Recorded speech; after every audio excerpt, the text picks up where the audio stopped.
Step 1 is about picking the views that you want to use. First, I should explain what exactly a view in Android is. Simply put, a view is a rectangle on the screen that shows some content.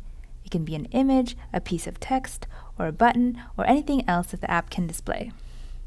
Now, these individual views make up what we call the layout of the screen.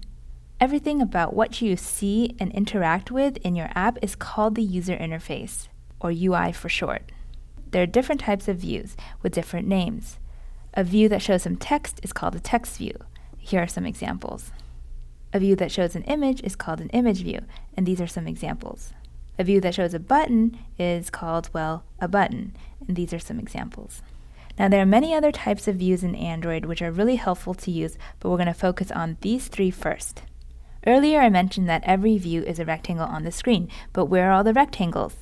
Well, technically they're invisible, but I will draw them for you so you can see where the bounds of each rectangle is. As you can see, every app can be broken down into the individual views that make it up. In other words, a view is the basic building block that you use to build up the layout for your app. To help you understand the idea of views being rectangles on the screen, here's a situation you may be more familiar with. If you ever use an application like Paint or Google Drawings, then you may have added a text box to the canvas. Then you type in your text.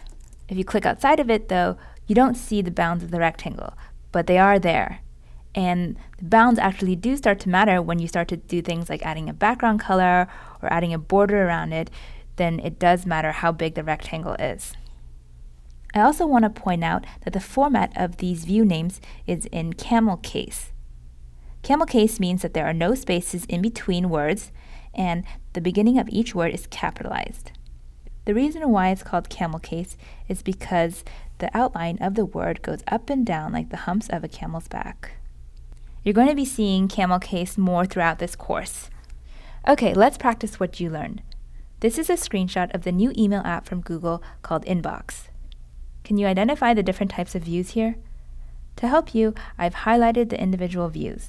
For example, for A, can you tell me if it's a text view, an image view, or a button?